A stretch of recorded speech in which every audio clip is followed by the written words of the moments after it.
Mga dudes, in today's video, I'm starting a new project, a hanging cabinet, for our living room. Simple lang to, minsan kasi kahit maliit lang ang lagayan, nakakatulong na sa pag-organize at pag-save ng space. Less clutter, and make the room feel lighter. Tara, let's begin! Okay, simulan natin sa pagsukat at pagputol ng kahoy.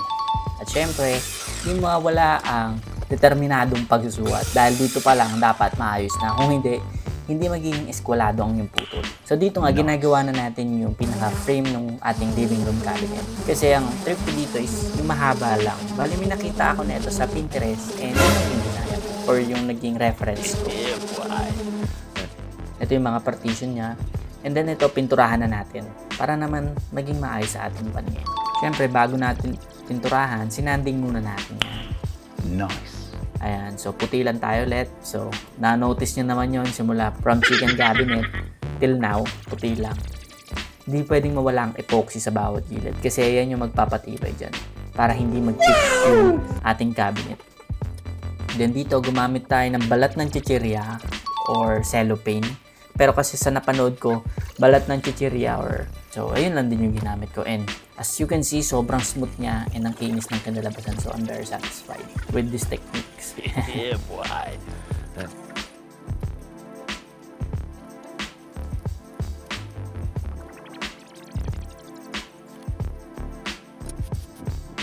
Sa ngayon, plano-plano lang muna para sure yung bawat kilos natin. Planado at kalkulado. Yeah, boy. At dito, kailangan natin sukating maigi para pag pinutol na natin, maayos at pantay ang ating bawat putol. Nice.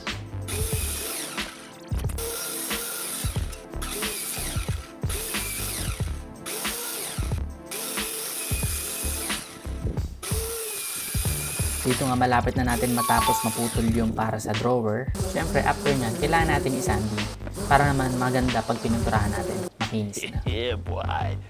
Ayan, at dito sa part na to, naglagay lang ako dito ng spacer na 1/2 na plywood para ma-maximize natin yung space na meron tayo dito sa ating cabinet. At marami tayong malagay na gamit. At buuin na nga natin itong pull-out cabinet. Yeah, boy. Gumamit tayo ng triangle para naman masiguro natin na squared at pantay ang kalalabasan ng ating cabinet. Nice. So dito, pinuputol ko na nga yung takip para sa ilalim ng ating cabinet. Yeah, boy. At dito, ito naman yung pinaka-takip niya sa pull-out. So kailangan makinis na makinis to and need natin masilyahan to.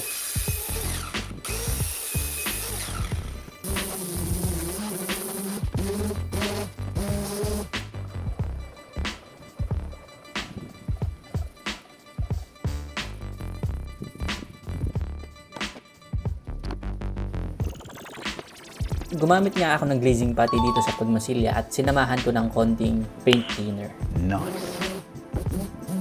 Ayan yung cabinet natin. Hindi pa nga siya ganun kaganda, may mga imperfection pa siya. Kaya kailangan nating masilyahan. Yeah, boy. Siyempre, di pwedeng mawala ang epoxy sa gilid ng ating cabinet cover. Same step lang like before, gumamit tayo ulit ng cellophane para makinis. And then sa pagpahid, gumamit tayo ng paleta para lang ma-apply natin yung epoxy. Nice. Ayan. Pinturahan na muna natin yung mga singit-singit, kilikili nitong cabinet para naman medyo maganda once na matapos na. Yeah, boy.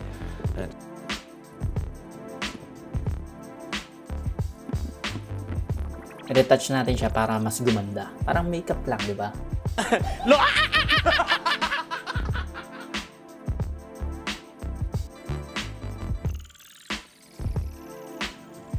Dito nga, since tuyo na epoxy, isasanding na natin siya para next is mapinturahan na natin and makabit na natin yung pinakatakip ng ating cabinet. Nice.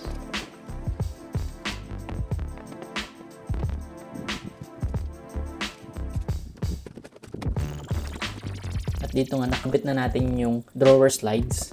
Dito nire-ready ko na nga ilagay yung door handle. Ang problem ko dito, wala pa rin akong drill bit na number 4 for wood. So, diskarte ulit, gumamit ulit ako ng black screw para butasan yun. Yeah, boy. At gumamit nga tayo dito na stick weld para kapit na kapit ang takip ng cabinet. Then, yan. Patapos na tayo dito mga dudes. Nice. At dito gumamit tayo ng L-shape na bracket para ma-mount natin ang ating living room cabinet. Yeah, boy.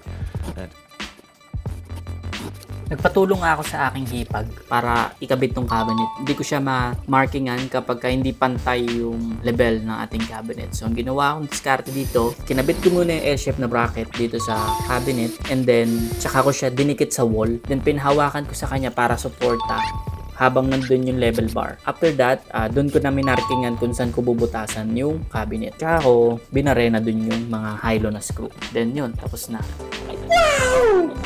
So, ito nga yung finished product. Mukhang masaya naman si Mrs.